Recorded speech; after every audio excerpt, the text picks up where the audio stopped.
Folklore says that the ocean is actually the heart of the Creator.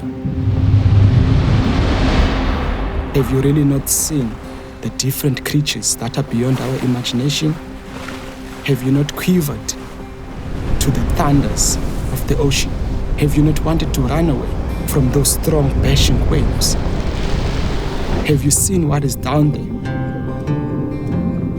A world that is beyond imagination. Where I come from, there's a type of people that are considered people of the ocean. These people are enlightened on how the ocean is central and core to us as human beings. The further away we head away from the ocean, the more and more we lose who we are.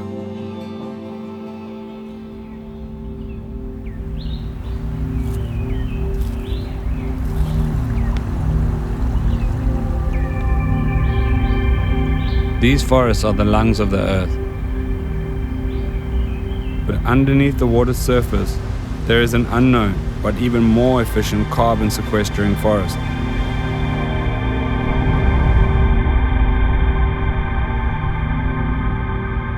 The kelp forests along the Cape Peninsula were largely unknown and kind of undiscovered.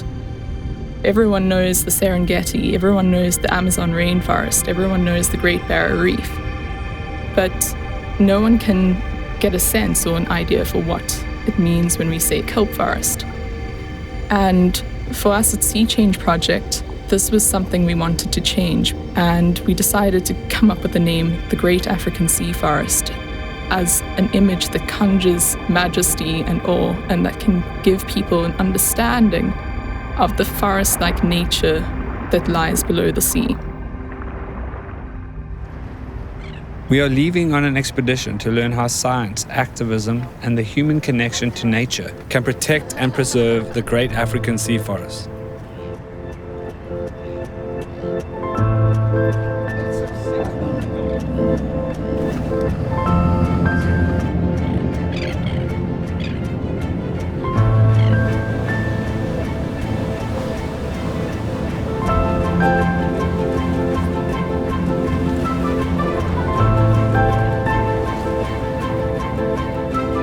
You really do have that sense of this being the cradle of humankind, and life.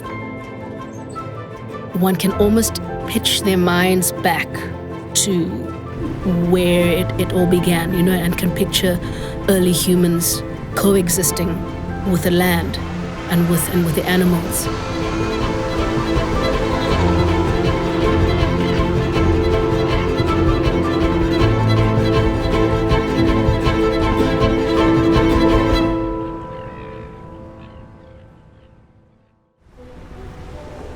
We rounded the tip of the Cape Peninsula.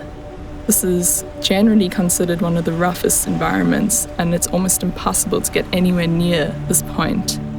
And as we approached it, we just were totally awestruck by perfectly flat conditions. We then spotted a Brewer's whale, and Brewer's whales are considered one of the most threatened whale species along our coastline. So it kind of gave us a sense that what we were doing and where we were was right.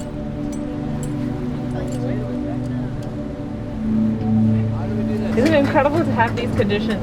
I heard it's kind of somewhat miraculous. I don't know, I've never seen it. I've been coming to Dyer's Beach a lot over 10 years and I've not seen it. But there's a swell pushing in, so it's best to go in Now. Yeah. Okay. Ready? All right. Oh my God. When I free dive in the kelp forest, there is just a bombardment of feelings that I feel. I'm extremely scared because I naturally revere the ocean. I'm extremely curious because that is really a place of wonder. Despite my fear, the curiosity part of it takes me back over and over and over.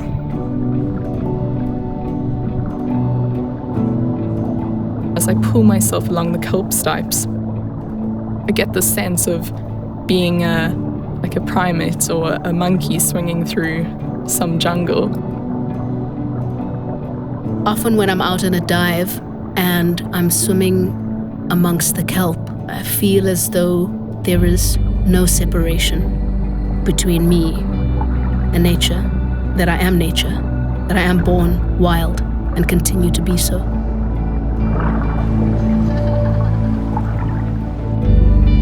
Many people don't know this, but kelp forests are as productive, if not more, than tropical rainforests. Not only do they provide homes and spaces for a huge variety of life, but they also play a critical role in regulating the climate, not only in producing oxygen, but in sequestering carbon. It's also an indicator species in the sense that the way that we're living today with the ocean acidification, oceans getting warmer, with climate change, one of the first things that's really going to give you that indication that things are going very, very wrong is when the forests start to vanish.